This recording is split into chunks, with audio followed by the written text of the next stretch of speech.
Welcome back. Joe Laub's here from Laub Law. Is that what you call it? I got to pull up this text I sent you a couple of weeks ago. Gosh darn it, where is it? I'll find it here. Okay. So you run these great commercials, and I see them on the TV here. Yeah. You know, it's fun to do. Yeah, I'm Joe Laub. If you're arrested, or what does it say? What does the commercial say? Well, all I can tell you is that I work more than Todd because he's got coon tan going on there. I like to know that I'm working harder than you. But yes, I get texts throughout the weekends. But what's your commercial say? What does your commercial say? Don't say anything to the cops at the arrest scene. Text me. I'll help guide you through it. I'll call you back. I'll call you back right away. I'll text you immediately back. Or if you're in an automobile accident, text me from the scene. I'll give you guidance on what to do. So a couple weeks ago, right before I went on vacation, which is where I kind of screwed it up, I grabbed the number off the TV screen and I sent this one. Hey, Job. The cops are at my house now. They want to arrest me for my exotic snake collection. What should I do? Unfortunately, I went on vacation then with my family, so I left and I didn't get your response. Had I known that it was you, because it comes through anonymously, right. Had I known that it was you, I would have said, go ahead and speak all you want. Go ahead and get arrested, lock that guy up, and we'll never see you again. But that was funny. Somebody did get back to me. I was out of cell range for days beyond that, so it's kind of goofy. And I couldn't respond directly. I saw that. I was like, that is the most bizarre thing. And I think I was either in court, or I was coaching, one of the two, and so I said, Kelsey, please get back to this gentleman. Somebody from your law office called me. Yeah. And like I said, I had been out of cell. I went to the Ruby Mountains, and I was in City of Rocks, Idaho with my family, so I didn't have, it was days later, but I had this message, and I'd forgotten I'd done. I was like, they did get back to me. I know it's about some reptile trouser snake or something like that. I know, it's a bizarre thing. I said the cops were at my house wanting to arrest me for my exotic snake collection. If they were to show up, and I were to have a exotic snake collection, what should I do?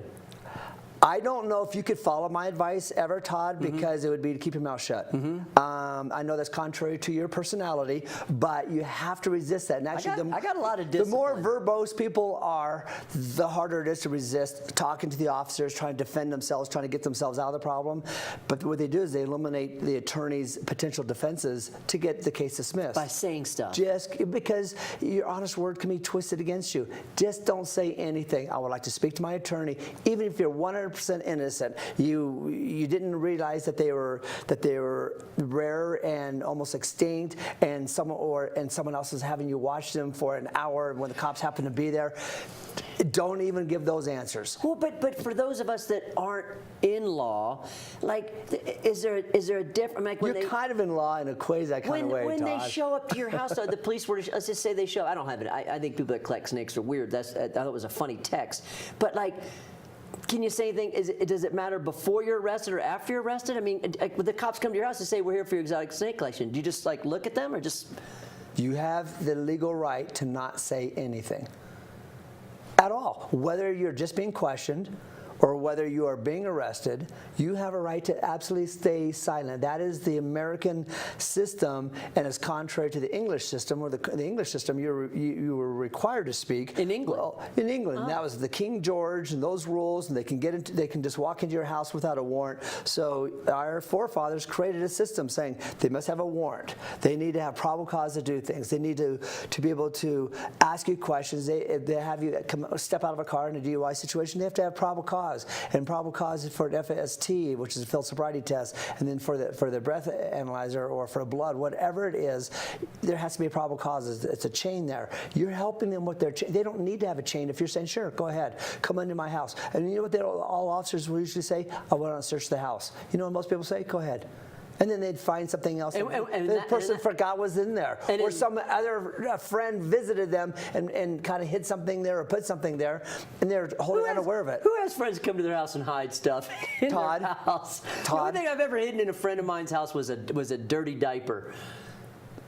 That's a conversation with you. I have no interest in being in with you. I'm putting this underneath this. This is going to drive these people that don't have kids crazy. What is that smell? I'm in a happy place. I'm in a happy place. I'm in a happy place. God, you had anything crazy going on in your law office other than these people like me? Well, I had 11 courts last week, which matched my personal record, and I had 11. And I had 5 in one day, so I was zipping around all over the place. That's why sometimes I have Kelsey text back to them. I'll tell them what to say, and they'll respond for them because I can't get into too much of a dialogue sometimes. But right. yeah, I get all these different texts. But one thing I could tell you is, you and I get to talk about jumping in the water. Kel's got basketball starting up and all that. We talk about fall.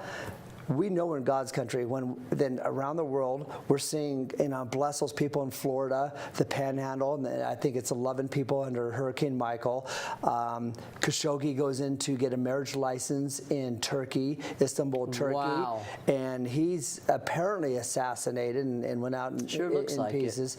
And you see all this stuff up there? I mean, and we got to talk about things man. like that. I know. This is God's country in every respect. I don't ever have a day I don't take it for granted. What's going on in Syria and Africa and these places where, Right. I mean, people talk about what happened to the Jews in the Second World War with the Nazis. It's still going on with other groups now. You know what I mean? There's other places in the world, that same kind of atrocity, and people are so outraged with what happened then, and it's still going on now.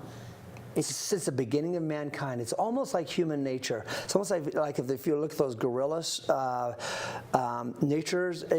As soon as they get territorial, the one family will wipe out another family. It is so unfortunate out there, and we're here. I know. We don't deal with anthrax and terrorism and all that. God forbid, not yet. Not yet. And hopefully never. No, But your 6-year-old needs to be signing up for Cal basketball, team sports. We talked about that. You do a lot of individual sports. It's now time for a team sport, and this is get them as early as possible so that You coach basketball they're not too? behind. I coach 8 different sports around the calendar year. Absolutely, I've coached Cal High School basketball, George Hotel High School. I've done it all, brother. Ann has a law office. Joe Laub, go Bam. see him. We'll take a break and come back with more. Stay with us. Thanks, Todd.